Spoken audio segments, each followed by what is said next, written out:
Fala pessoal, olá, eu sou o Zé Eduardo, Zé, professor de Física, e aqui nós vamos ter a nossa aula 2 de composição de movimentos. Para você assistir essa aula é necessário que você tenha assistido a aula 1, porque lá nós discutimos certos conceitos que são pré-requisitos para entender aqui, tá? Então se inscreva no canal QI Pré-Vestibular e assiste a outra aula primeiro, depois vem para essa, ok? Vamos lá. Como a gente disse na outra aula, composição de movimentos, corpos que estão se movendo em meios que também se movem. Lá nós discutimos o exemplo de uma escada rolante. Aqui nós vamos discutir um exemplo que é o clássico exemplo na física, que é o exemplo de um barquinho dentro do rio. Coloquei um rio com uma correnteza no sentido da direita aqui e nas margens desse rio, duas cidades, uma cidade A, à esquerda, segundo o nosso referencial, e uma cidade B, à direita.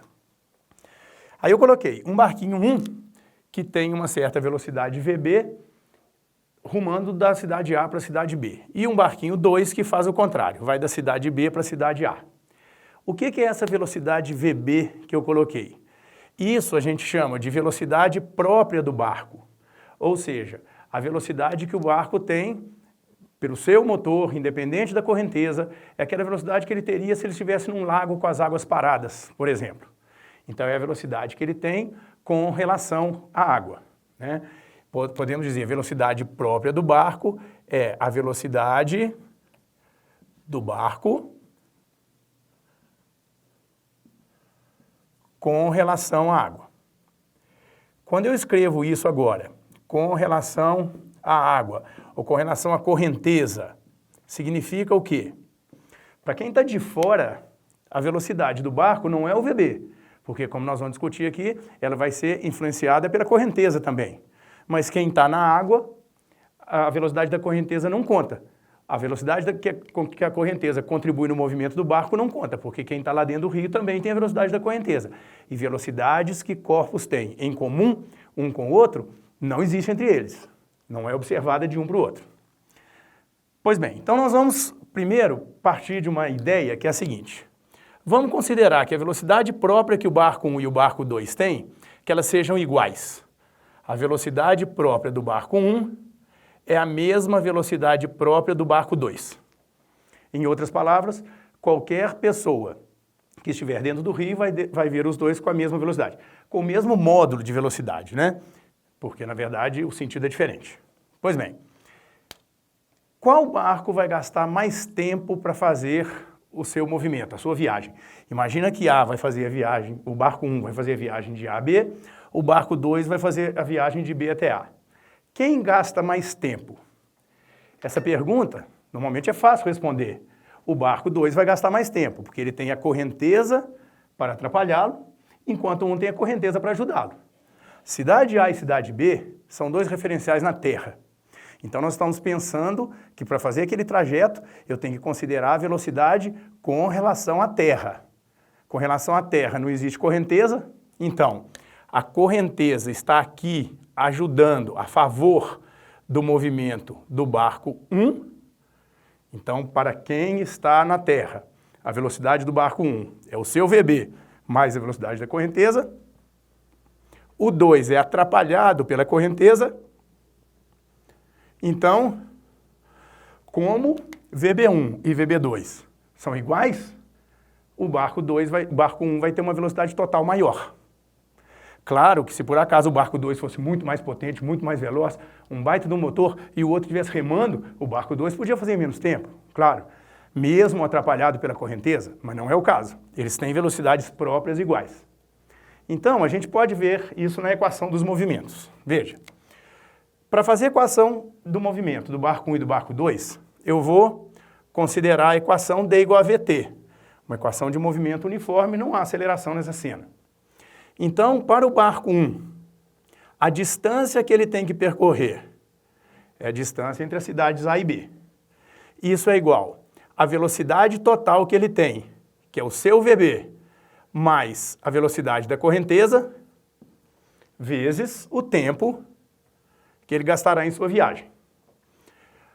O barco 2, a distância que ele tem que percorrer é a distância entre a cidade B e a cidade A. A velocidade dele é VB menos VC vezes o seu tempo de movimento. As distâncias são equivalentes, da cidade A até B ou de B até A. Como a soma dessas duas velocidades, obviamente, é maior do que a subtração, então quem tem maior velocidade total vai gastar menos tempo. Então, num caso como esse, a gente não poderia simplesmente chamar de tempo T para o barco 1 e tempo T para o barco 2. Então, vamos chamar aqui TD, D de descida, porque ele é o que desce o rio. E para o outro, TS, de subida, que é o que sobe o rio. Então, o tempo de descida vai ser menor que o tempo de subida, considerando a nossa condição do VB ser igual para os dois barcos. Ok? Essa é a equação que rege o movimento, a descida do barco 1. E essa é a equação que rege o movimento, a subida do barco 2. Agora vamos fazer como a gente fez lá na escada rolante. Por isso é importantíssimo assistir a primeira aula. Importantíssimo inscrever no canal, QI pré-vestibular.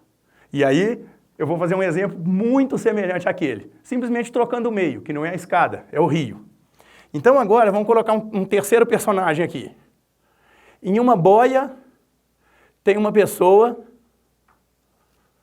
que está lá deitada, não está batendo o braço, a perna, não está remando, ela está só deixando o rio levá-la. Aí essa pessoa fica observando os barcos. Pessoa da boia olha para um lado, vê o barco 1, olha para o outro lado, vê o barco 2. Essa pessoa conta simplesmente com a velocidade VC. E aí, a gente pergunta, quando a pessoa da boia olha para os barcos, qual dos barcos ela vê se aproximando dela? 3, 2, 1. Qual? Ambos. Por quê? Se a pessoa tem a velocidade da correnteza, os barcos também têm, entre esses a velocidade da correnteza não conta, porque ela é comum a eles. A velocidade da correnteza importa quando eu vou falar com relação à terra, quando eu vou falar o tempo que um gasta para ir na outra cidade, porque as cidades são referenciais fixos na terra, aqui não. Então, o barco, imagine que essa cena não tivesse um rio, fosse uma lagoa. Os barcos estariam ambos chegando mais perto da pessoa que está lá na boia. Qual dos barcos se aproxima dessa pessoa com mais rapidez? Qual barco chega perto dela mais rapidamente? Nenhum dos dois. Porque se a velocidade com que com que a pessoa que está na boia vê o barco 1 chegar, é o VB1. A velocidade com que ele vê o barco 2 chegar, é o VB2. E essas velocidades são iguais, os dois se aproximam dele com a mesma rapidez. Então, imagine que esse menino esteja numa posição equidistante dos dois barcos. Os dois barcos vão cruzar com ele ao mesmo tempo. Claro que esse cruzamento vai ser numa posição um pouco mais baixa do que está desenhada, mas eles chegarão ao mesmo tempo no menino. Ok? Bom, aqui acabou nossa segunda parte da composição de movimentos. Muito semelhante àquilo que vimos na aula da escada rolante. E assim como acabou lá na aula 1, eu falo agora de novo. Teve dúvida? Manda pra gente. Se inscreva no canal QI Pré-Vestibular, ok? Muito obrigado.